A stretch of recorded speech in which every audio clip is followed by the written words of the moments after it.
The first thing is we need to arm ourselves with knowledge, be able to slay the dragon of lack of ethics, lack of integrity, and lack of good governance. We need the knowledge. And those of us who are able to dissect this knowledge should break it down for the people. A clear look at Kebaso Moraro Senior Counsel and Kasmuel Morara, you can easily see an amalgam of eloquence, understanding, and the passion of articulate national issues. The two youthful men, one being a lawyer and the other one a librarian respectively, have captured the eyes and ears of many Kenyans for the past 2 months since the onset of Gen Z protests. The two tackle different sectors of activism. Kebaso, for example, is preoccupied with the national debt and development projects, while Kasmuel is preoccupied with justice and the dispensation of the rule of law. But how do the two shape the Gen Z movement and the conversation today? I'm here to tell you why they are the best Gen Z artillery to help in the fight for good governance in Kenya. Welcome on board and subscribe to this channel. Make sure you also turn on the notification bell so that at least we can grow together. Just a quick disclaimer to this video. These two are not the official leaders of Gen Z. And remember that Gen Z movement is still leaderless and tribeless, so don't get twisted. Kasmuel and Kebaso are both in their early 30s and they are family men. Their careers are both topped in the history of education, one of them being a librarian and the other one being a lawyer. The librarian is expected to have read many books and publications, gathering knowledge over the years of practice. And on the other hand, law is one of the professions that are highly respected on earth, as people believe that they hold the justice system. And to hold the justice system, you need to be the brightest of all. So the two have passed that test. In interviews, the two professions are brought up so well. Kasmuel is known for his relentless tackles, eloquence, and wits on television debates. Kebaso, on the other hand, is also known for his ability to imitate the president in a manner that many deem and say is more presidential than that of the President William Ruto himself. Watu wa Kenya hamjambo. Hamjambo tena.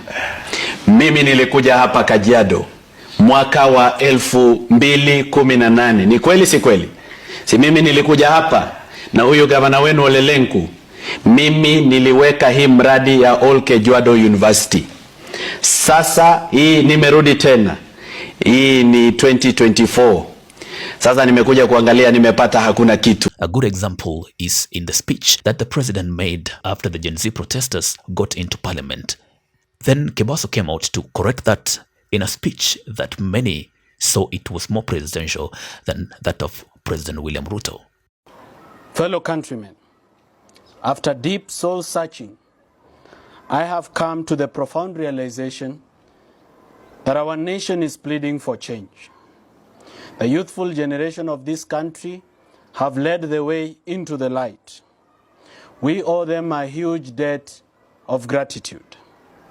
For a long time, our nation has been plagued with massive corruption, plunder of state resources, wasteful expenditure, eroded ethics in public and private sector, negative ethnicity, desecration of places of worship, among others.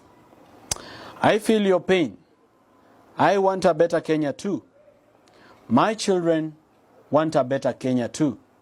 My wife Rachel has told me stories and dreams of us falling in love again in a new country called Kenya. He has been articulate in exposing stalled projects in the country as part of his civic education duty. I believe Kenyans have an opportunity to do something about it, either through peaceful protest or in the ballot.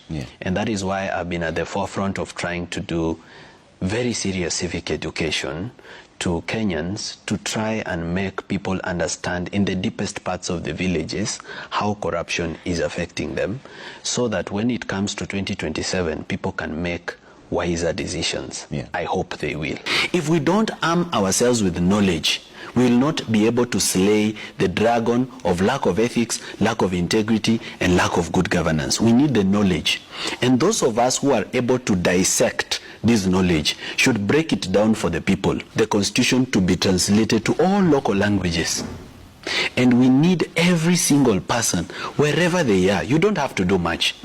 Truthfully speaking, you are only a very small part of this whole thing. You are just a sand on a seashore. But the little that you do combined is a lot. This has propelled him to the celebrity space. Conversely, Kasmuel has been a close friend of the television near you, and whenever he goes there, he usually leaves everyone's jaws dropped. Like for example, he took a debate with Nairobi women rep Esther Passaris. Then he also went ahead and took another debate with Mithika Linturi's ex-wife, Marianne Keitany. And your guess is as good as mine. The two went south on the side of the other debaters. Kasmuel is seen to have won with his tacos. Indeed, these two are the epitome of Gen Z prowess, education, knowledge, and skills. They represent the great minds hidden in Gen Zs. Many politicians call the Gen Zs kids, but with this kind of brains, we can all agree that these kids are smart. What are your thoughts on that? Do you think Kebaso and Kasmuel are smart? And do you think they have a future in the politics and leadership of this country? You tell me at the comment section below. My name is King Radio King _Matela. Just to remind you to subscribe to this channel, because after getting to this point, I know you've enjoyed our analysis. Kindly subscribe and share to other people so that we can build our community together.